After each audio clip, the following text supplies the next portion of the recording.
What's up, everybody? Metal Runner here with special guest Olivia today. I am off work, so I am watching her all day long. She's being a great little kid today. Just got done with the run. If you can see, I'm still sweating. Yeah, that is Mickey Mouse. I have a picture of Mickey Mouse over here. So what I'm going to do today is, those that aren't familiar with the Hoka Oneeone brand, I'm going to kind of take you through the lineup. I've been with Hoka now for about 5-6 years, and I've tried pretty much the whole gambit. So if you're just now looking, if you've never tried the Hoka brand before, I'm going to kind of show you a little bit of their lineup, starting from the most bouncy, least cushioned, fast-paced shoe, and that right here is going to be the Hoka Oneeone Rincon 2. This has a pretty good stack height here. It actually doesn't have a whole lot in the front. It's very, very light. You can see not a whole lot here on the top. The midsole is pretty thick, but it gives you a really good toe off. Like I said, this is very, very light. This is probably the lightest one that I own. I know it's the lightest one that I own. So this is gonna be for my 2 to 3 mile quick runs. It has a really, really low interior in here. It kind of is like bucket seats. Your feet sit really low. I mean, you're down in here. So it really cups really, really well.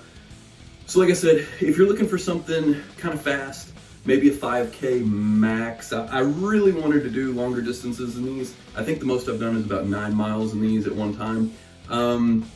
It's great. It's a great shoe. I don't know how it stacks up with long miles. So this is a good shoe.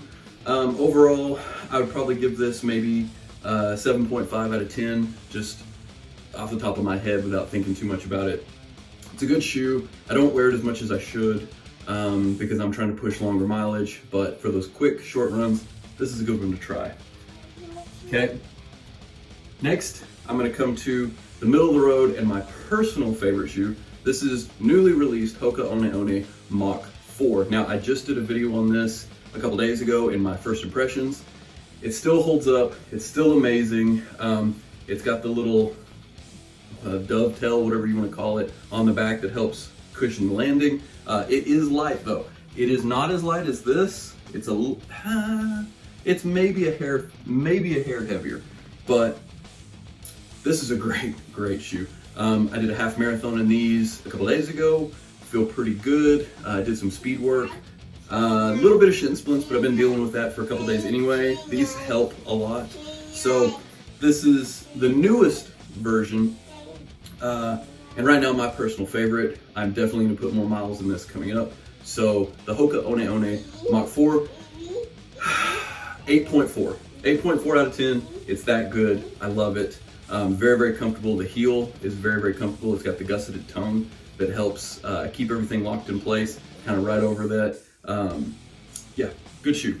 And last but not least, I'm gonna go with the tried and true, the workhorse, the Hoka Oneeone Clifton 7. I have been with the Clifton now since the Clifton 2 or 3. I've tried every iteration. The 5 was awful. Just hated that shoe. Almost took me away from Hoka completely, but the 6 brought me back. The 6 is probably the best iteration besides the first or second. That kind of went back towards that. And the 7, I'm torn. The 7 has a lot going for it. It's basically the 6 with a new skin on it. It does have the new heel, collar, tab, whatever you want to call this. A little bit more cushioned heel. It does have the gusseted tongue as well. The only thing that changed on this that I don't like is how wide it is. I've talked about this before.